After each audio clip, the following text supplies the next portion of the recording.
আজকে আমি বানাচ্ছি মাছের কালিয়া। কালিয়া বলতে আমার কাছে মানে আমি যেরকমভাবে করি হচ্ছে সবই পরে রসুনটা দেওয়া হয়, রসুনটা দিয়ে আলাদাভাবে করা হয় বলে এটাকে আমি কালিয়া বলছি, ঠিক আছে? তো একই জিনিস, পেঁয়াজ দেবো, মশলাপাতি যা রেগুলার পরে সেগুলোই দেবো, এক্সট্রা আদা আর রসুন শুধু থেতো করব, থেতো করে দিয়ে দেবো। তো মাছটা প্রথমে আমি ভেজে নিচ্ছি।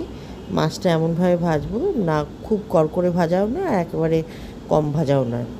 দেওয়ার পর আমার একটা আছে, চপার আর কি, হ্যান্ড চপার, দড়ি লাগানো। তো ওইটার মধ্যে আমি টমেটো, পেঁয়াজ এগুলো আমি সব কুচি কুচি করে নিয়েছিলাম, নিয়ে এবার ভাজতে বসিয়ে দিয়েছি। তারপরে আলুও দেবো, কারণ একটু আলু না হলে না ভাত ঠিক খাওয়া যায় না, ওই জন্য কটা আলু দিয়ে দিচ্ছি।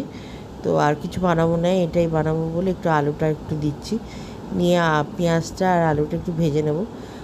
ঢাকা দিয়ে ভাজবো, তাতে নরমও হয়ে যাবে আর পেঁয়াজটা ভাজা হয়ে যাবে। তারপর মশলাটা গুলে দিয়ে দেবো। তো মশলাটা দেওয়ার আগে আদা রসুনটা দিতে হবে।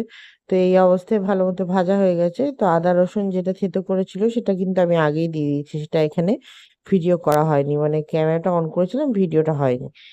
তো ভিডিও করা হয়নি, তো ওই জন্য ওটা বাদ পড়ে গেছে। তো আদা রসুনের গন্ধটাও চলে গেছে, আর একটু তেলও দিয়েছিলাম, নিয়ে ভালো করে ওটাকে কষিয়ে নিয়েছি যাতে আদা রসুনের গন্ধটা চলে যায়। তারপরে এখানে এই মশলাটা দিচ্ছি।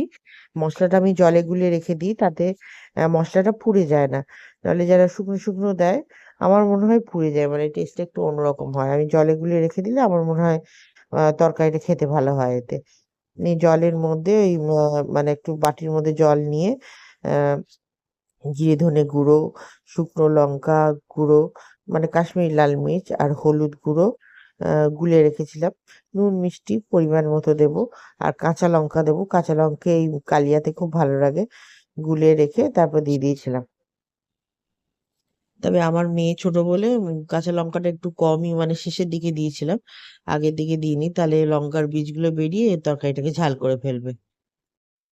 তো মশলাটা আমি ভালো মতো কষিয়ে নিয়েছি, এবার ভাজা মাছগুলো দিয়ে দেবো। ভাজা মাছগুলো দিয়ে আর নুন মিষ্টি পরিমাণ মতো দিয়ে এবার কিছুটা ফোটাবো। আলুগুলো নরম হয়ে গেছে, বেশিক্ষণ ফোটাবো না, বেশিক্ষণ ঝোল টোল বা কোনো তরকারি ফোটলে না রংটা কেটে যায়, টেস্টটাও অন্যরকম হয়ে যায়। ওই জন্যে মানে মিডিয়াম আছে, লো মিডিয়াম ফ্লেমে এই 5-10 মিনিট মতো ফোটাবো, ফুটিয়ে তারপরে রেখে দেবো। তো দেখুন, আমি তো ঢাকা দিই, তো ওটা হয়ে গেছে। আর এই ওপর থেকে একটু ধনেপাতা ছিল, ধনেপাতা দিয়ে দিলাম। ব্যাস, আমার মাছের কালিয়া তৈরি। হ্যাঁ, খেতে কিন্তু খুবই ভালো হয়েছিল। তো এরম ভাবেই বানানো যায়।